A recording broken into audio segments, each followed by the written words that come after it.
Buongiorno e ben ritrovati con l'informazione flash di New Sicilia. Di seguito i titoli più importanti della mattina.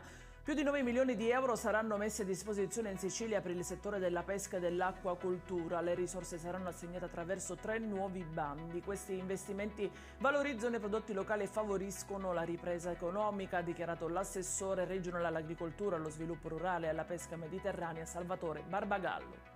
E passiamo alla cronaca. Nelle prime ore di stamattina i carabinieri di Agrigento hanno eseguito misure cautelari per 10 indagati. Sarebbero responsabili, concorso con altre 3 persone arrestate lo scorso ottobre, dell'incendio doloso ai danni della ditta Omnia SRL di Licata.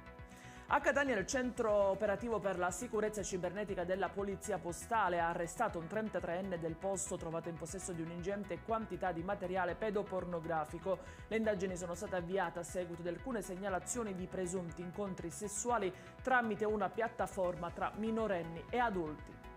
Perizia psichiatrica anche sulla figlia 17enne di Giovanni Barreca, l'ha ordinato il GUP del Tribunale dei minorenni Nicola Aiello. La decisione ha l'obiettivo di stabilire se la giovane fosse capace di intendere e di volere quando lo scorso febbraio nella villetta di Altavilla la madre Antonella Salamone e i fratellini Kevin ed Emmanuel furono uccisi.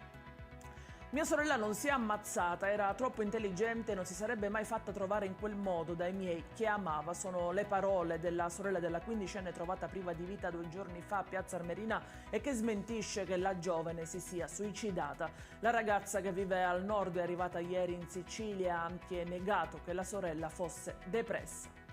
Come sempre vi ricordo che i dettagli su queste notizie li trovate sul nostro sito www.newsicilia.it e sui nostri canali social. Grazie per averci seguito e a più tardi con nuovi aggiornamenti.